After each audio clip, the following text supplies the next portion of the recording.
Peace imminent is a fantastic system, can't just stalemate for an eternity now. Yeah, exactly, that's exactly what it's designed to do.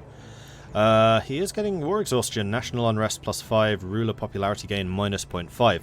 So as we saw with Blondie's attempts to destabilize Seleucia, having ruler popularity gain reduction is bad because it will make Rome unstable, as will the unrest. So unrest does work differently. Now bear with me here because I'm not entirely sure how this system works.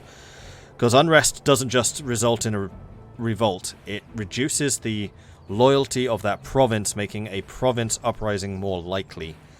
So we can see plus 0.6 from the unhappy pops, plus 5 from the war exhaustion. High unrest will cause province loyalty to decrease for any given province. If enough cities have enough high unrest, the overall province loyalty will begin to decrease. And we can see the province loyalty here. Looks a bit like a health bar, but it isn't. It's actually the loyalty. So the province of Tuscia is actually at 56% loyalty and decreasing over time due to having so much unrest in the various cities, each one contributing to that. They do have marble as one of the resources right here, which is increasing province popularity a little bit. It's the capital region. Oh, it's in the capital region, so it's in the Latin region? Okay, I'm going to need to remember what that hotkey was. Region map mode. This is way more important than I realized. So it's because it's in the Italia region, it gets a provincial bonus, loyalty bonus, and then also the governor himself affects it by plus 0.25. So this governor is the consul, so he's 100% loyal. And I believe that your faction leader is always the governor of your capital region. Still no blue flags. I'm keeping an eye on that. Ooh, we're having an election soon. So, let's show off the election mechanics. Can't say very much about this because I haven't had a single election in any of the games I've been playing. But basically, there are a certain number of factions. I don't know if it's always 5. I suspect so. The civic, military, mercantile, religious, and populist factions, which we can see here, plus the leader of each of those factions, and then the number of votes that those factions are getting. You can try to influence it. So right now the military faction is really powerful. Probably because this guy is a military faction member. Yes, he is. So because the consul is in fact the faction leader, more people are joining the military faction. Plus, he's just been fighting a lot of wars and a lot of battles. So obviously the militarists are in power because they're being successful at the moment. While the mercantile faction is not very powerful right now because they've been constantly at war. So the mercantile and the militarists kind of have opposite objectives here. And you can see the number of senators loyal to each one. And basically just get an idea of the balance of power within the Senate.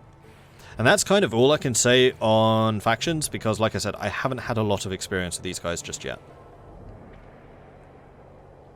Oh, the other thing I wanted to double check was Johan. Oh, don't tell me he's dead.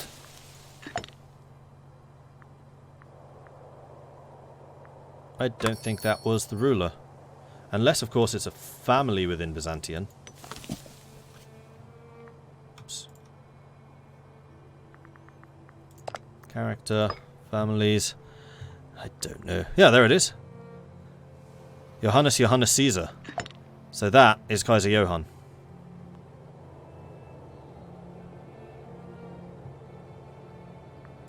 And then if we go to Simonia... Ooh. Belovesiacus. That looks like it could be Blondie. That's actually quite similar to how Blondie looks. Big beard. Bald head. But I don't think that actually is him. So if we go to the character, show families, there we go, Nicholas Suecia. That is, yeah, it looks a lot like Kaiser Johann, but that is Blondie, who we are playing with right now. And then apparently there are a bunch of other developers throughout the world. I don't want to give too many of them away, partially because I don't know where they are myself, and partially because that kind of steals the fun away from you discovering them for yourselves as well. Seleucid Civil War in 7 months. Oh. Bactria is doing things apparently. He is raising armies, that's for sure. Lots of new soldiers being created, including a bunch of heavy cavalry. Bactria is indeed at war with the Seleucids. So I don't want to go and interrupt him because he is going to be fighting here. Who else are the Seleucids fighting against right now? Is it just Bactria? No. Seleucid Revolt, Bactria and Parthia. So we have the Seleucid Revolt, which is up here. Okay, that's a very, very small revolt. And then also Parthia and Bactria. So if we take a look at this, we can see the two different sides. So, the Seleucid Revolt side has 8,000 archers, 1,000 camels, 9,000 heavy cavalry, 9,000 heavy infantry, 8,000 horse archers, 6,000 light cavalry, 4,000 light infantry, 3,000 elephants, versus the Seleucids army, which is tiny, 5,000 archers, 5,000 heavy infantry, and 2,000 cavalry. So the Seleucids army has just been shattered from just constant warfare. Can you see the diplomat of this conflict? Yes, you can. There you go. Now bear in mind that even though the Seleucid Empire looks huge on this, most of it is actually mountain. So it's just the passages through the mountains in Persia, which they actually own. They're quite a lot smaller than you'd actually think. They still have a huge population boost, huge population base, because it's Persia. So we've got Parthia starting to absorb territories. We've got Bactria coming in, taking some territories themselves. We have a bunch of mercenaries available throughout Bactria. That's something they said they were going to fix. There are not meant to be this many mercenaries, especially at this stage of the game. The number of mercenaries gets truly ridiculous. Like Rose did a test game where she just left the game running for about 500 years, and pretty much every single province had mercenaries in it by the end. But like I said, that is something they're patching out. It's just one of those funny little niggling issues that they have.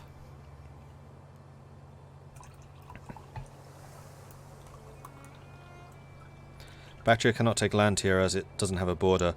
I don't think Bactria intends to take land. The main thing that Bactria wants is independence. Because once they're independent, the Seleucids, they basically get control of their own diplomacy once again, because they are no longer a vassal, and they can start expanding into the regions around them.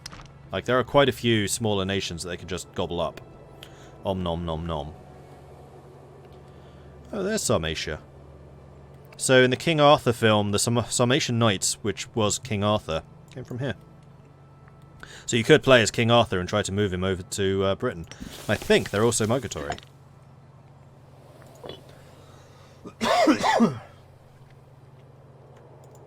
Sorry, I'm getting distracted here. How did I find... Oh, it was on here, wasn't it? Migratory. Yeah, you could. You could bring King Arthur in.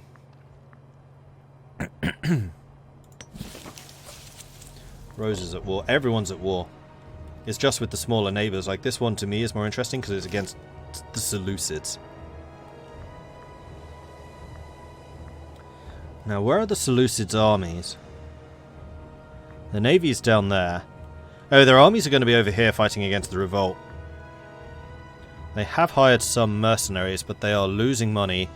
They are out of manpower, although gaining manpower at the moment. Yeah, okay. I don't think this is going to be a very difficult war. It's just going to be a very long one, because there's a lot of land that they have to take. Okay, so let's take a look at Rose. See what she's up to. So Rose... Ooh, wow, that's actually quite a few enemies. Rose is currently fighting against Nemesia, because I believe she is Charisa Lita. So if we go to the diplomacy map mode, we can see who exactly is involved in this. So it's the green here versus this red. 1,200 enemies there. It looks like she's already vanquished most of their troops. Actually, I wouldn't say that's true. She massively outnumbers them. Where's their army? It's not up there in the north. Where is that? Oh, they're down here in the south. So yes, that's actually quite a few people involved in this battle. We're about to have a battle here, which is Tarbelia coming in. They just lost one of their cohorts.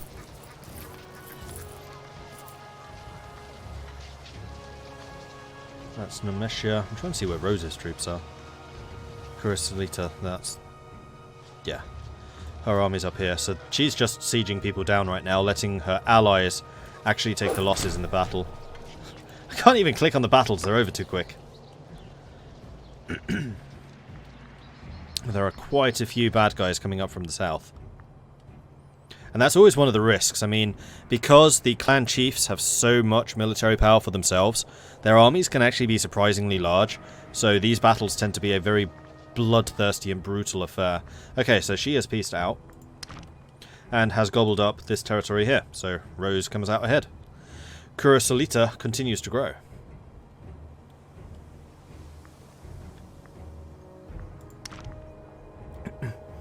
Alright, Emnel over here in northern Germany is also expanding. And is currently attacking Langobards.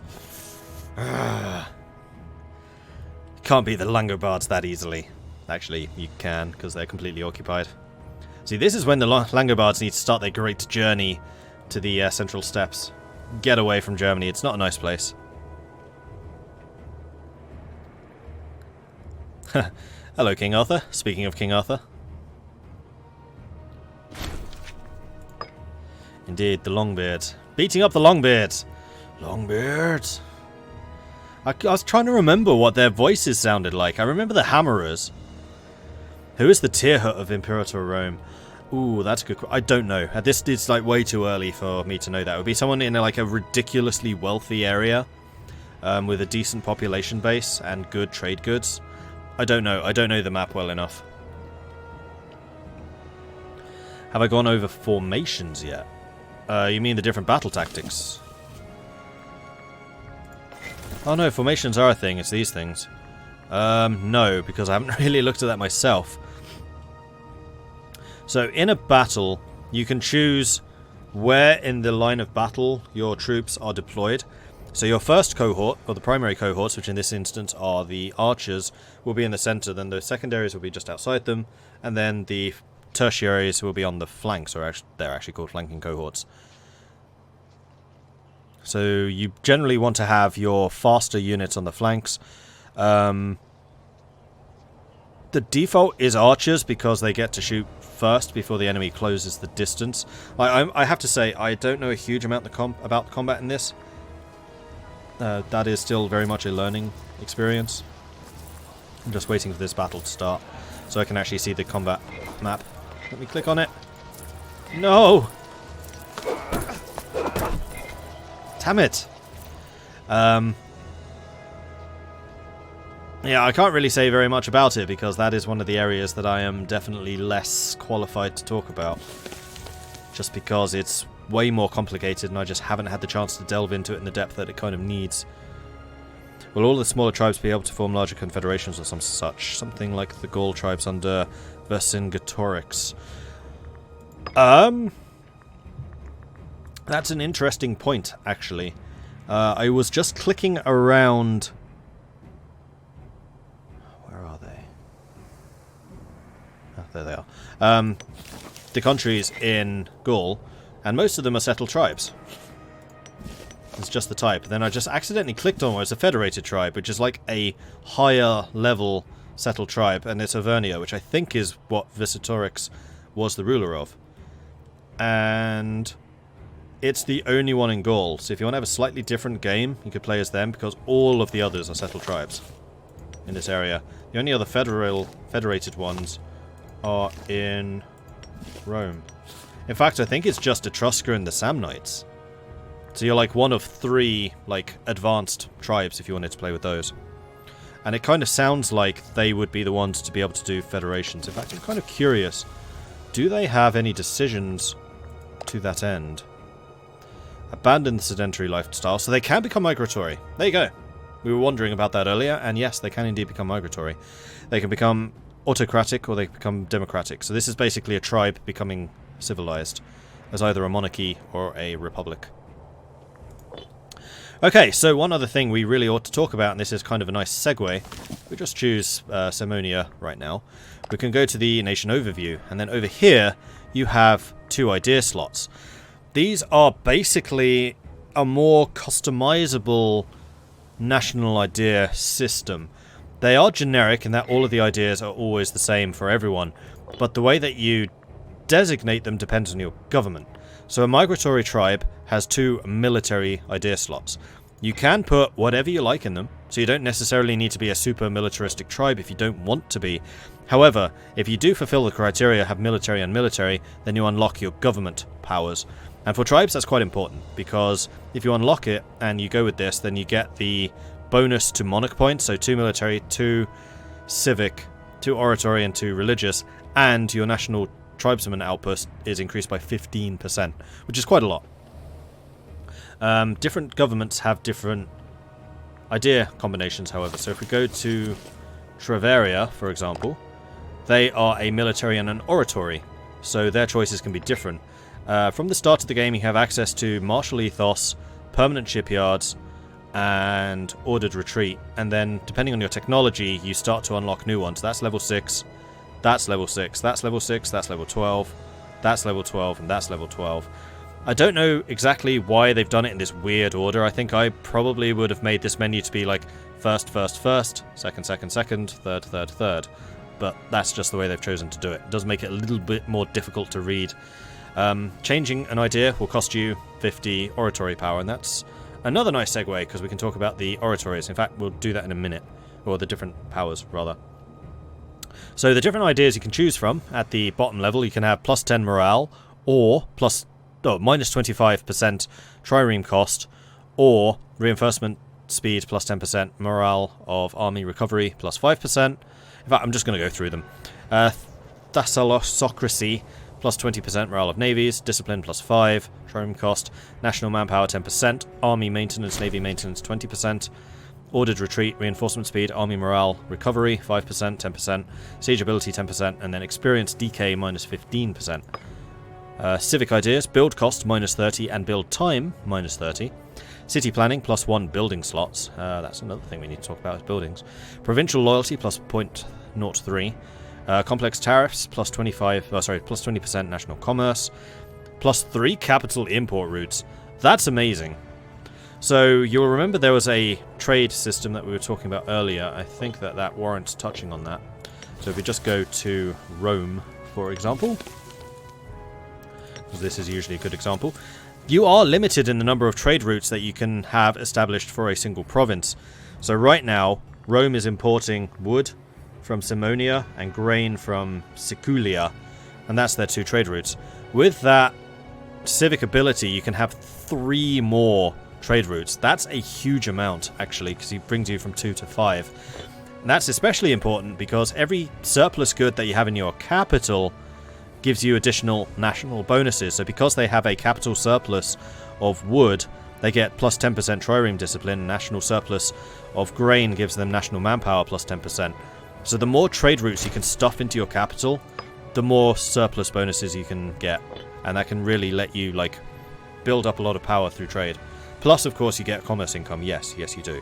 You do indeed get commerce trade from trading with your own nation, like internal trade, as well as external trade. I couldn't tell you which is more profitable. I've had one game where my internal trade was more profitable and one where my external. I don't know exactly how that's calculated just yet. What's Prussian Prince going to do after the unification of Sicily? I don't know. We can go talk to him in just a minute. I want to finish going through the different government ideas, and then we will do that. So let's just go and click on Simonia again. No actual reason.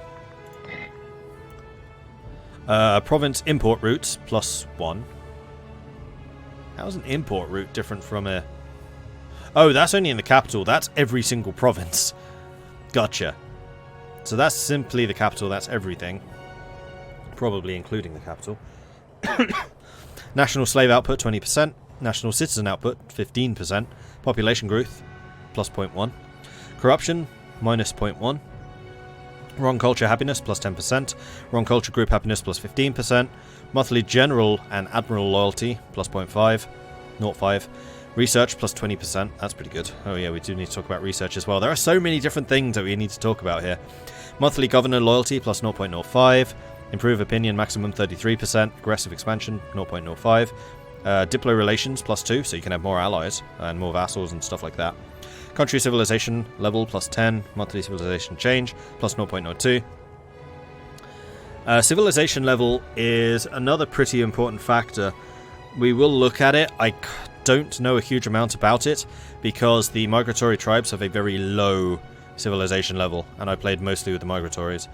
Monthly war exhaustion minus 0.05. Omen power plus 20%, that's pretty good. Loyalty of subjects plus 10. Primary culture plus 15. Maximum war exhaustion minus 5. Ruler popularity plus 0.3, that's good. Monthly tyranny minus 0.04. And then monthly loyalty. So, the two governments that we've seen have just the two ideas, but if we look at Rome, which has a more advanced government, there's 3. I think Egypt might have a 4. Oh no, there are 3. And then the different subcategory of government. So, for example, the oligarchy versus the mercantile will have a different combination in the republics. Carthage has civic, 2 oratory. Rome has 2 military, 1 oratory. Egypt has 1 military, 2 oratory. So, depending on what your government is, you can really change the way that your government works. Have this... Oh, yeah, they have. Bloody hell. They have completely collapsed. So, let's go and talk to... Is he still fighting that war? Yes. I don't know how aggressively, though. Let's go and have a very quick word, just so we can get his impression. Hello. Hello. So I saw that the Seleucids have collapsed, or rather you told me. Yeah. And now the Seleucid Revolt has won. Good. Against the Seleucids, which means that the area has stabilized. There are no more wars going on, I believe, in the revolt. Now I just need to get free. Oh, so you're still not free. So what did you get out of that war, if anything? Oh, no. Oh, no? Yeah. I am at war. Again. Oh. Oh. With the Morias. Oh. Oh, what is the war goal? Take Aria. I believe that is one of my provinces. No, it is not. All right, I might be okay with this. They want to take Aria, which is a tiny country. Okay. Yeah, it's. But basically, when the revolt happened, I was turned into a satrapy of the revolt. Right. So that war I was against the Seleucid Empire. Then the rebellion in the Seleucid Empire broke it apart, and the rebellion was what I was working towards all along, hoping for that to get before the civil war.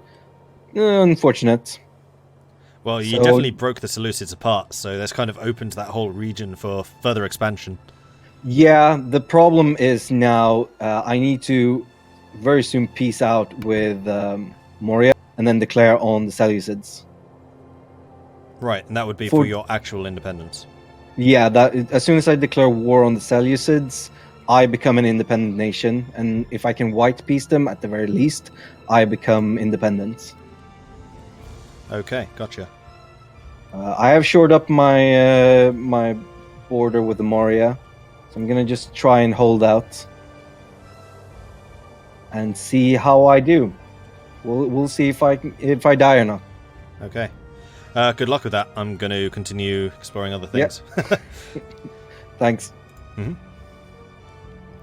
We should probably go and talk to some other people as well. I'm aware that this is a multiplayer game. It's just such a weird situation because I'm trying to explain what's going on in the game itself, because it's going to be new for many of you, and like go through the different features and the different mechanics and stuff. But then also it's a huge YouTuber multiplayer, and I'm commentating on this. So let's go. Who's doing a lot of stuff at the moment? Rome is still expanding. In fact, let's go and talk to Prussian about his plans in Sicily, seeing as I was asked to do that earlier. Religion, I don't like that. Hello. The worst part is, like, they attacked, like, once I hired the mercs, they, like, moved in on them. And so I've spent, like, 6 months paying for these mercs and gotten zero value out of them because they've just been retreating 20 provinces away the entire time. This is, like, could not have gone worse. There's no way. There's no scenario in which this does not go worse for me. My son has just given me $100. So your war is not going particularly well then? Potato. Going horrendous. Yeah, I'm seeing many large armies currently sieging you. So it would have been fine. Again, it would have been fine if the AI honored their call to war, which they said they would do, but they lied. Yeah, I've had quite a few other players saying that the AI exception things just aren't working, like they lie. Yeah, they don't work right. Or I've had it where, like, they will join your war, but they'll just stay in their home regions and not move whatsoever. Yeah, well, that's just kind of standard AI for some of these games. But the fact that they say they're going to join and then they don't, I think that is a bigger underlying issue. Hot code. Mm-hmm. Hot code. Hot code. Magma code. Magnus code. Oh, wait, no. Well, yeah, Ben does find bugs in things. So. Yeah, that's true. So how are things going for the rest of you? I haven't really spoken to many of you yet. I'm Pretty doing decent. good. The Bosporan Kingdom is working on its trade strategy. Oh, yeah? And what exactly is your trade strategy? Talk us through it. Well, honestly, I'm planning on monopolizing the trade of steppe cavalry. So anybody who wants those sweet horse archers need to go through the Bosporan Kingdom to import them. And how are you doing that? By increasing the slaves in the provinces that do that and just, like, getting monopoly? First things first is grabbing the easy-to-grab ones in the local region, and then, yeah, we're going to be slaving the crap out of people. So one of the nice things we can do is click on the trade goods map mode and then click on steppe horses, and then we can see everything steppe horse highlighted. So, yeah, you're in the right region for it. Oh, yeah. Strangely enough. So now we've got to get to a tech where I have Diplo range for the Bosporan Kingdom, and you can just send them to me. Yeah, or you just got to grab an island somewhere. There aren't any islands in the Black Sea. I hear Constantinople's nice this No. time of year. But Oh, yeah, I mean, I could take the Bosphorus straight. Just, sure, you can try at least. Oh, yeah. Oh, wow, you have a lot of trade routes, Ben. That's actually quite impressive. I got about a few. Yeah. Loads of goods as well. So this is a good way of showing off like how trade works when you really ramp it up. Mm-hmm. Well, what I'm trying to do right now is basically fill the states, the provinces that I already have out, fill them out so I can get those double modifiers up in the states. That's really nice. Mm-hmm. Those extra modifiers are sweet. Especially in the capital, because then you get the capital bonus as well as the provincial. Indeed. And part of me wants... Is there a way to move your capital in this game? Nope. No. Unfortunately not. So I For wanted to migratory move... tribes, there is. Yes. It I moves wanted to move my capital to Sevastopol. Yeah, it really needs to be a thing that you can move your capital. Like, imagine if you lose Rome as Rome, then take it back in another war. You might not have Rome as your capital anymore. I even think that after must be one of the most requested features. Like, I've heard a lot of people requesting that one already. Yeah. And it is important for the game where you have your capital, so make it movable. Yeah. That's going to be good. Yeah. Okay, so I'm not, like, dead, but... Somewhat reduced. Crikey. That is rough. Not as bad as Can't when he I was have playing border Frisia. guard you? I mean, you could just rejoin as Retagensia. Well, the thing No. is, we'd have to rehost if he gets kicked out completely. Look, I'm alive, okay? That's all that matters. I'm alive. Could you become Okay. migratory and then just leave, go somewhere else? I could, but that's a really long Yeah. process. They So what left I'm you a gonna back do door. Is That's true. I'm Yeah, you gonna can try and colonize out. I'm gonna manipulate this situation. I'm gonna try and beat them. I'm gonna try and get another alliance. Awesome. I've seen Mordred crawl back from one pop in one city before. Yeah, exactly. It's possible. It's actually kind of interesting because you're like biting your nails because everyone around you is so big and you're just kind of running ahead of them all. Like, leave me alone. And every time you migrate into a different province, you absorb all the population from that province, so you can actually grow pretty large pretty quickly if you have the mono points to support. You can even do like a group of sponges, like have your mainlands and then just send out one group of migrants and then just go into province after province and always suck the people out of there and send them back home. Yeah, exactly. I mean, the migration system isn't your entire nation uproots and goes. It's just one city at a time. Mm-hmm. So yes, you can have like a homeland, then just bringing the various steppe peoples back home with you. Mm-hmm. No, my leader died. And what about Thrace? How's Thrace doing? Yeah, I'd say we're doing okay. We're mainly concentrating on internal development. I have to do something for my tech efficiency. I have promoted a bunch of people into citizens, so that goes a little bit better. We've moved up from like 28% tech efficiency to 82%, but it's slow since we have so many people, and we also have a lot of freemen still. So I'm working on cultural assimilation in all my provinces, trying to push that forward. And then once we're done with that, we'll like go civilization effort. So is your plan to promote everyone to a citizen and basically just rely on commerce for money? No, not really. I just want to have a decent amount of tech. Like, doesn't have to be crazy, but I'd like to be at 100% or above, just not fall behind too much. You're not going full Syracuse. No. Yeah, I mean, it's much easier if you're a smaller country, right? I have 430 pops. Yes. Doesn't move that fast. Yeah, I haven't really talked much about tech yet, so next time I run off to my commentator's box, chat, yell at me, and I'll talk about tech and how it works in this. Because, yeah, it's kind of interesting. Yeah, it is. Takes some getting used to. Yes, Indeed. yes it does. It's nice that you don't have to use your PowerPoints for teching. It just happens automatically. Yeah, I really like that. So PowerPoints feel like you can actually spend them. Like very often in E4, I'm just kind of hoarding them. It's like, this is for technology only. Yeah. Yes, I agree. It's always a drain on the conscience. Yes, These exactly. admin points are I precious. think I to me. might be about to have a civil war. Oh, Oh, man. Oh no. I mean, you've been growing like a madman. Civil War was going to happen Yeah. at some point, right? 9 months.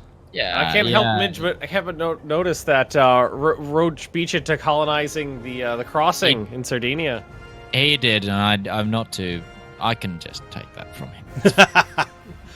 It's fine. It's fine. He's building forts for me. That's all how it it is. Okay, I understand. Subsidizing your fort construction.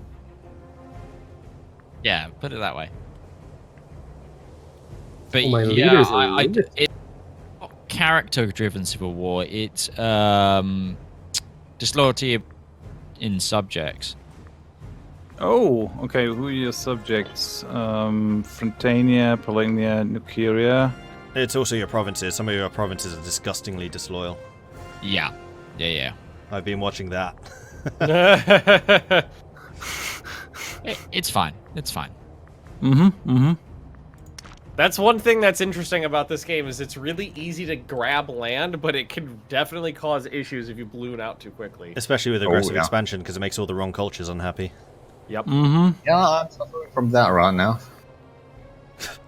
Picenium has a loyalty of 4. Midge, seriously?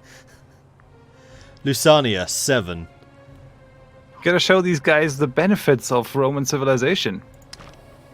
But wait, there's more. Tarentum, 0. What? Thrace. Ooh. How would you Zero. How would someone like a vassal if they helped me conquer Hungary? Listen. So yeah, if you go to the province map mode, it will show you the loyalty of every province, and same with regions for the governors. Culture, religion, province map mode. Blondie was showing me that, and also explaining how governors are assigned per region, not by per province, which I didn't realise.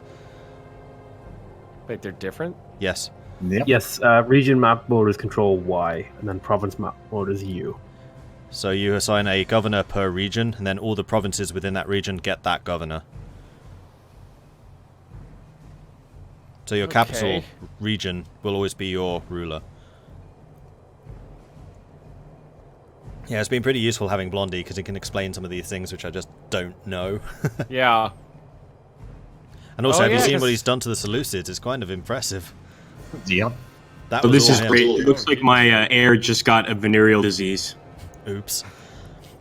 Oh, you gotta practice some safer sex, I'd say. The other thing that my chat wanted to ask, Prussian Prince, what are your plans that you've basically secured Sicily. I believe you have an agreement with Carthage. Well, yeah. Right now, well, actually, literally right now, I'm gonna declare war on Crete.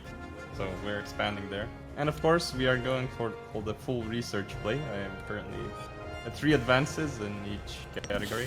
So 3 feeling already? quite happy, yes. Wow. And it's basically 230% research efficiency currently. That's a few. So, yeah. That's quite impressive, seeing as I usually that's struggle to get really- above about 10%. But then I play as hordes. Yep, quite happy here. I think it's going great. I mean, I don't know what else to say. It's going great. And how about the inventions? Like, how are the inventions later on? Because I know every time you get a new tech level, you get new inventions as well. Oh yeah, that's the issue with advancing in tech too fast. I don't have the civic points to take everything. But there's a nice one now that gives me 5% tech speed, which I just took. Yeah, the There's a experience lot of ones are nice really stuff. good. Yeah. Now I know what experience actually does. It reduces the number of casualties you take. It's pretty nice. Yeah. I think it maxes out at like 30 or something like that. I'm not exactly sure. But doesn't it deteriorate as well? Yes. Yeah. Well, I don't know if your starting experience deteriorates, but the experience you earn certainly does. Because there are modifiers that reduce the decay. Yeah, every time you reinforce if you hover over the experience, like over a monthly tick, whenever the unit is reinforced, it loses some experience. So, Windslayer, Eravzia seems to have grown quite a lot. How's that going? Well, I just figured out how to move pops, and that slaves are cheap to move. Yes, they are, and there are technologies and things or inventions that make it even cheaper. Mm-hmm. Yeah, so I'm converting these I guess, neutrals. Oh, it's so disgusting. Oh god, it's Oh so my God. disgusting. Oh, Oh my god! Oh my god! Rome has died. What happened? I am a Look at stripy Rome. boy. Oh! Hell no! That But- is. Oh, Midge. Wow, that's a serious gonna revolt be- they got there. It's not, though. The Roman revolt consists of 11 triremes. That's it. No army. Yep. Oh, yeah. Yeah. So it looks a lot worse than it actually is. Yeah. They do have I'm already 23,000 using the manpower, capital though. for it, so So one of Why the don't really they have cool any things troops? about there's Civil no Wars. armies were loyal to it. In fact, I'm going to run to my commentary box so I can talk about this a little without interrupting you. I'll talk to See you you guys later. again in a bit so I can get more of Yep, a yep. rundown. Okay, so one of the interesting things about civil wars is when you take a territory, it's just yours. There is no occupation. You just assume control of it. So all of the provinces which were disloyal have risen up against him. Because he's not a tribe, he doesn't have as many enemy armies to deal with, apparently. I don't know how exactly it generates armies for them. Apparently it didn't. So what may have happened here is the provinces were disloyal, but the armies were not. So because Midge did a good job of keeping his generals loyal, the armies stayed on his side, but the land itself went against him. So his economy has probably taken a massive hit. Yeah, he's hemorrhaging money just because he can't afford all of the military that he has. But as he sieges stuff, like this stuff is just going to go immediately to him. Also, forts will occupy territories around them, even if they're not just occupied. They will just occupy land, whether it's in a civil war or not. So, for example, this fort here is currently occupying all of these these two provinces. There's a fort there, so he's not doing that one. Boom, Bovanium has just been converted because of the fort at Severinum. And the same thing is going to happen in Iavunum as well. So forts are, I would say, quite a lot more important in this than they are in, say, EU4, where they just block access. Though they also block access in this too. And I think that forts are just generally more dangerous because manpower is more precious, and forts cause a lot of attrition because they force you more quickly and earlier in the game to bring in even more soldiers to siege them down. So because this is a level... No, it's only a level 1. He only needs 5,000, so he's wasting troops here. He doesn't need to do that. But this army is entirely loyal to this general. So he couldn't split them away even if he wanted to.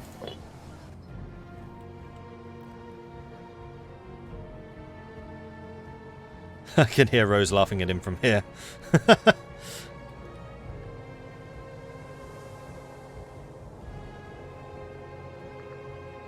So I kind of want to watch this, but also Oh, no, they are starting to raise an army, but I think it's going to be way too late. Like, Rome's military is strong. The problem he has is just the lack of manpower.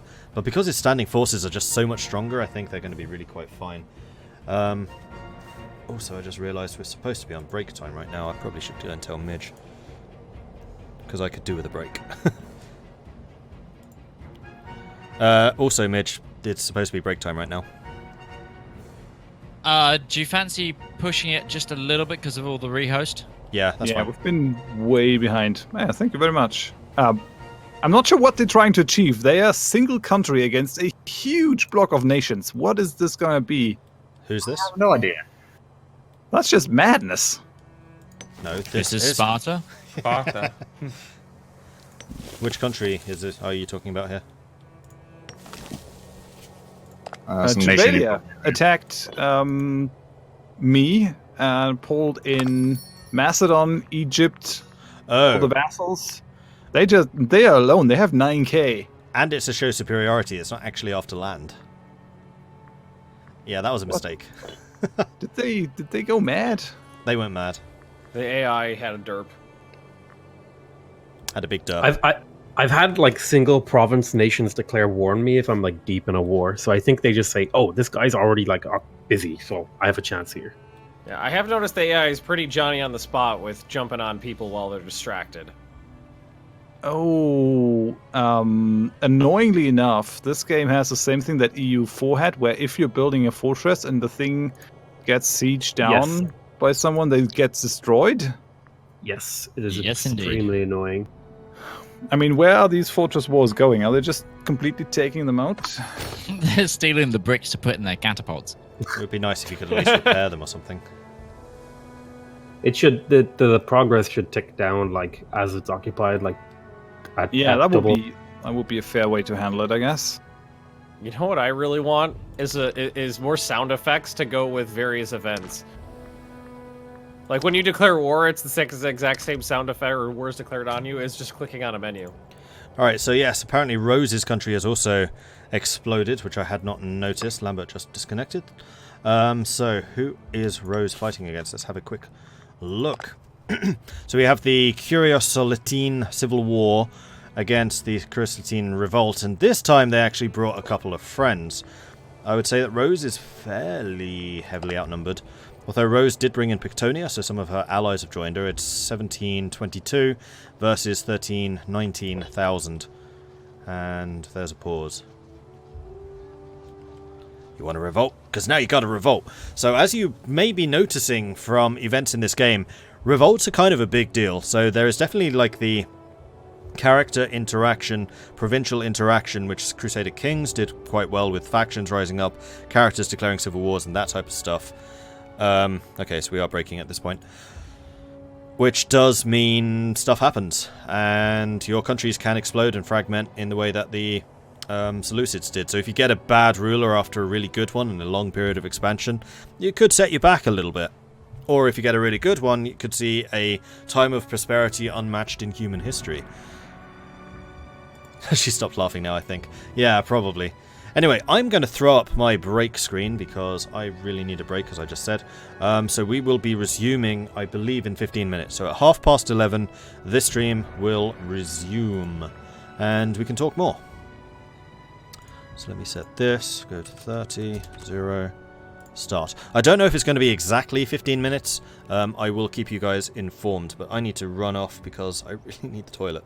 So, back soon.